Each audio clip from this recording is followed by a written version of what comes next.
Hello there. This is January the 31st, 2023, and I have a question about Romans chapter 8, verses 28 through 30, and this is about the subject of predestination.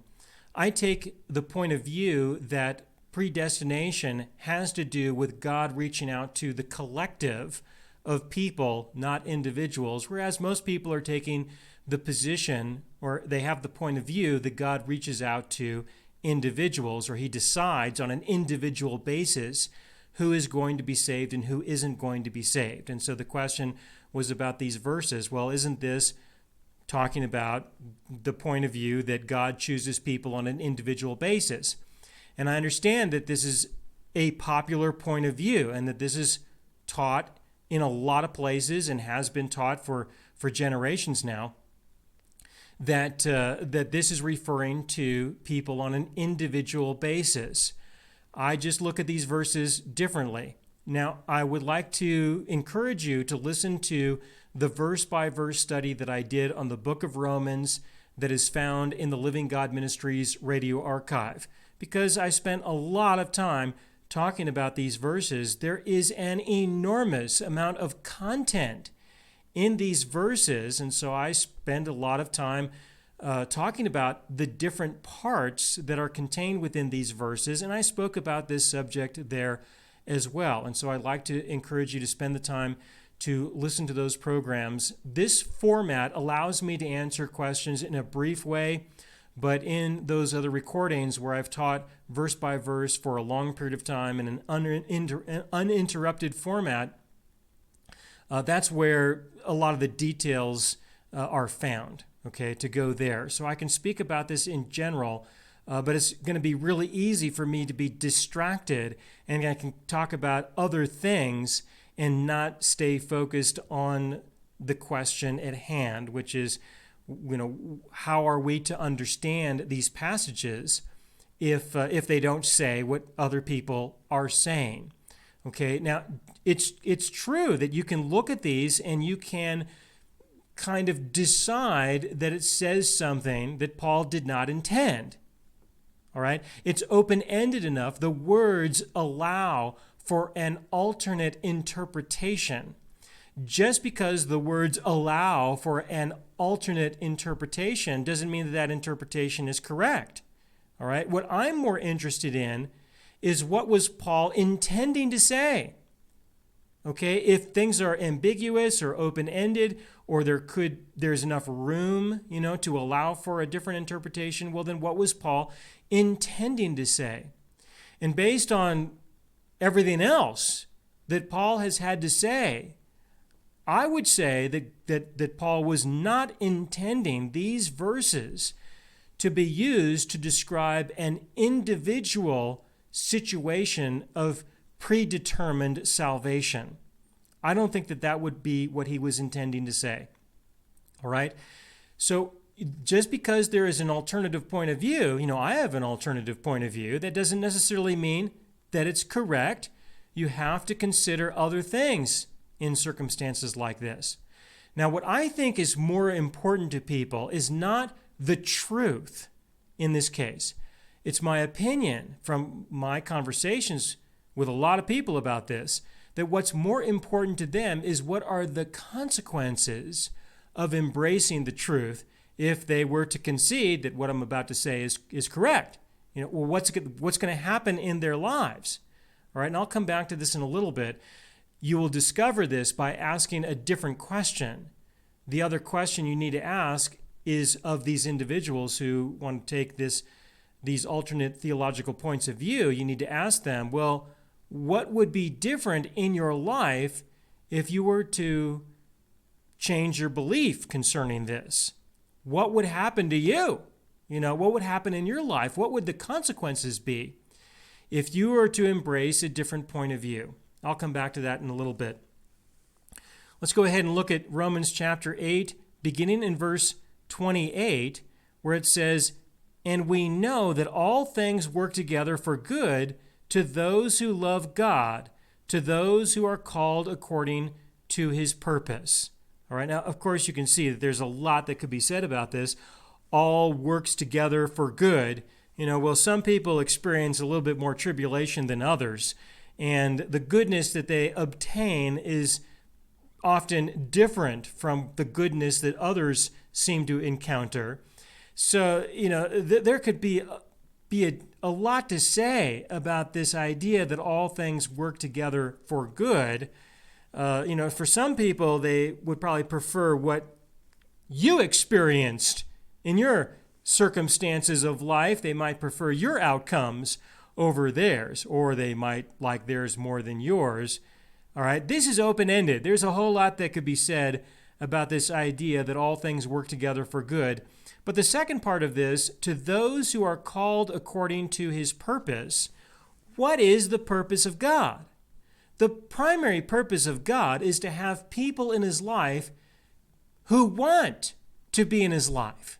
That's the purpose of this earth, this creation.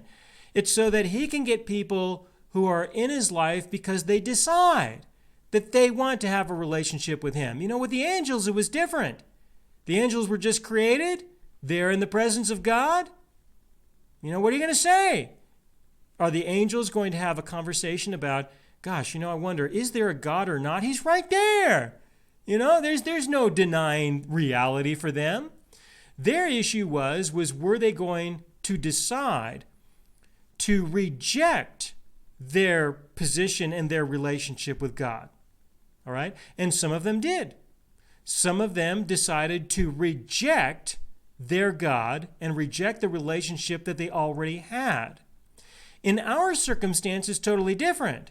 In this case, people have the opportunity to accept having a relationship with him or reject what he is offering. Okay, so the purpose of God is to reach out to the collective of the world and to ask, does anyone out there want to have a relationship with the living God? Anybody? He reaches out to the collective. And those who decide become a part of another collective of people, and that is the collective of the children of God, those who are born again, those who are saved. And of those who are born again, who are saved, there then will be an individual relationship between the children of God and their God. And that individual relationship will be a unique experience of growth and maturity and change, depending a whole lot on us concerning what we will decide to believe and embrace and apply in our daily lives. Okay, so going back to verse 28, the second part, when he said, to those who are called according to his purpose, everyone is called. Okay? Everyone, the entire world, will receive a call. Those who respond to that call can be described as those who are called in the sense that they were the ones who responded to that call. So there's two different opportunities here. There is the collective of everyone who hears the call, and then there's the collective of those who responded to the call. Okay? Those who were called, right? God reaches out and he calls out, is there anybody? All right? And if you say, yeah, I'm one of those, then you're one of those people who he called out to. Okay? The others, he did call to them in a sense, but they don't want to have anything to do with him, and so they're not the called in the same way that you are the called. All right? They were called out to, but they're not the ones he was calling to in that sense. Two different collectives of people. All right, moving forward a little bit into verse 29. For whom he foreknew, he also predestined to be conformed to the image of his Son, that he might be the firstborn among many brethren. All right, to be conformed to the image of his Son, and to be the secondborn, the thirdborn, the fourthborn, right?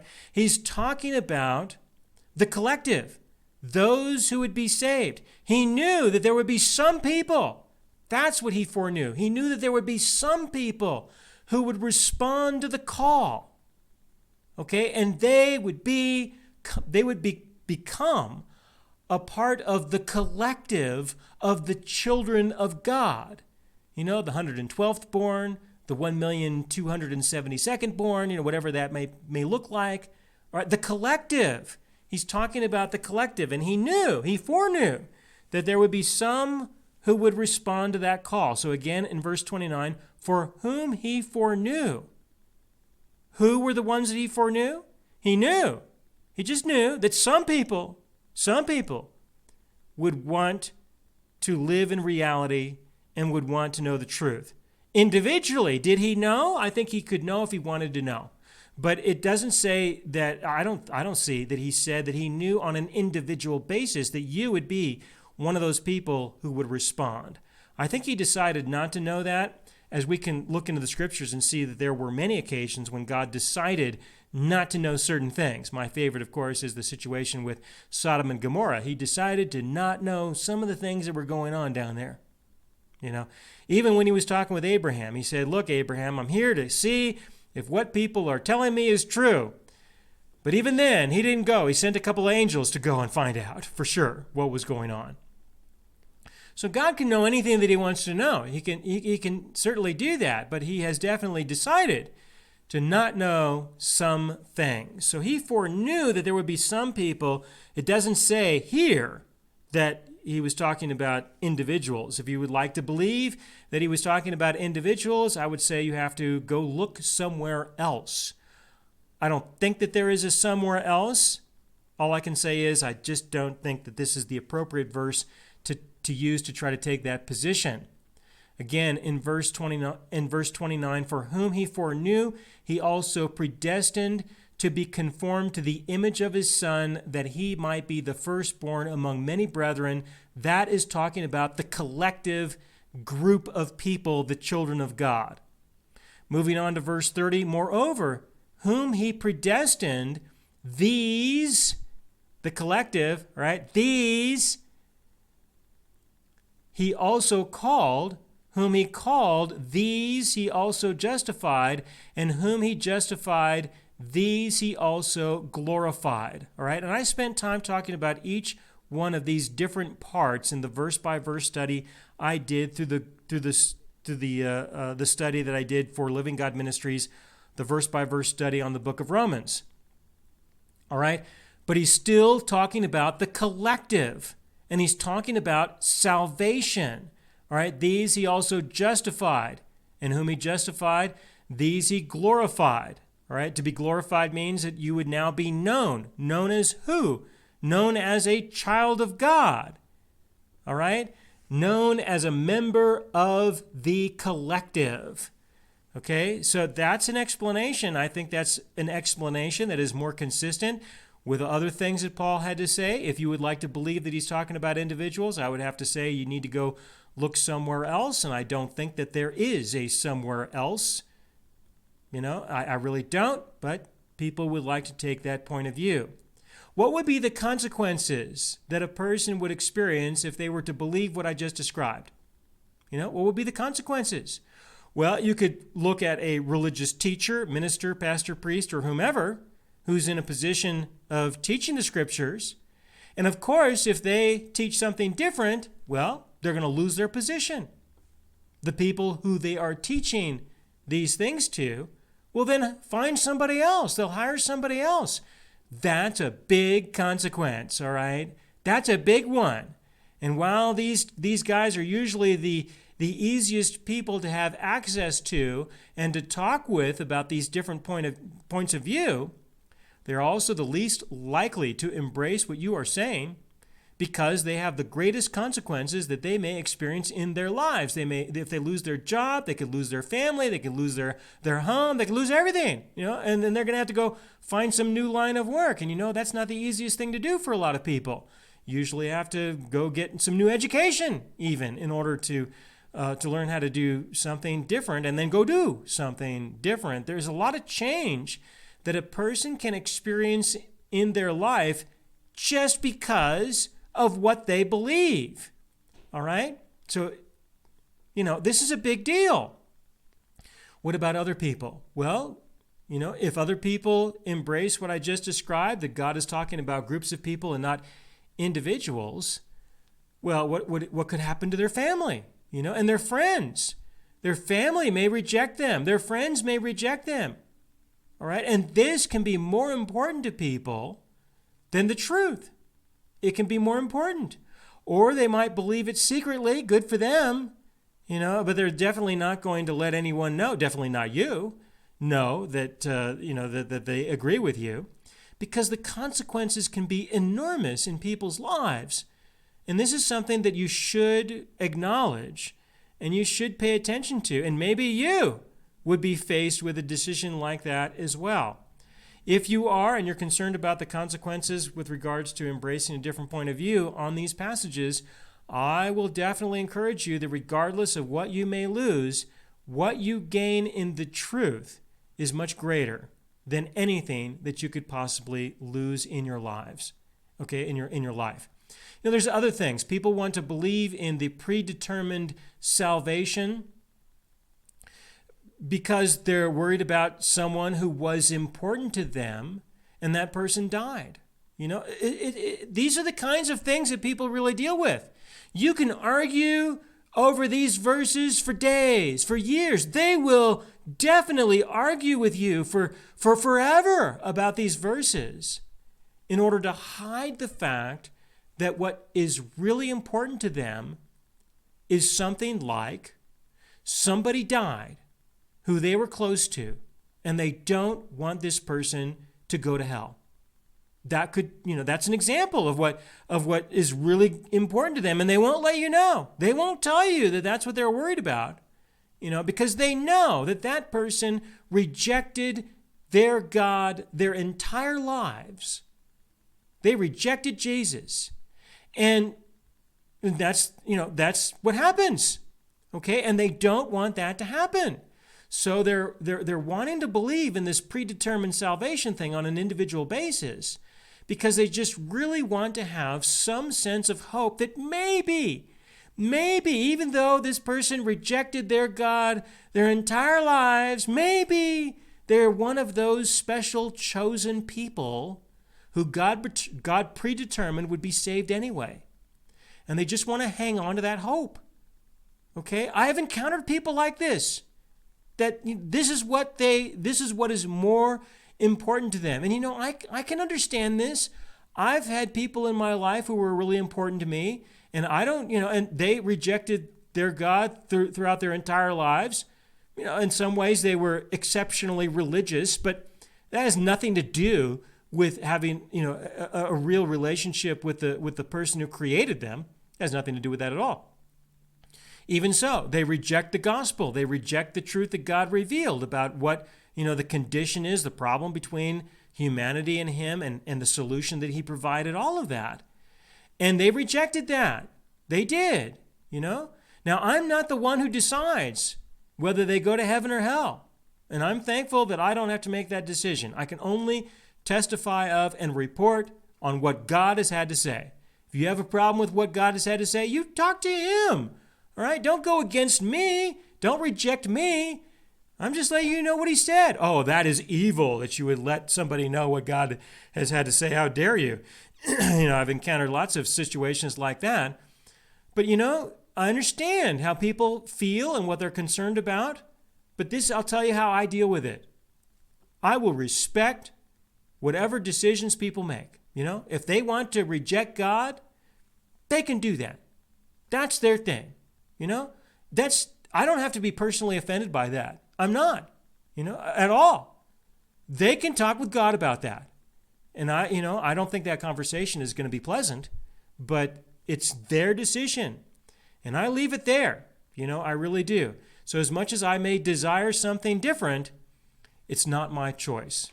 It just isn't. So there are different ways to respond to these kinds of circumstances and situations. I'm mentioning this in order to let it be known that in most cases, these concerns that people have, or these beliefs that people have, or these doctrines that people want to believe in, quite often it really doesn't have anything to do with what is true or what isn't. It has to do with what are the consequences that a person is going to have to experience in their lives if the truth is what I have just described. Okay, so I hope that is helpful. If you have any other questions for me, do send them to me directly by email to aaron@aaronbudgeon.net. Thanks.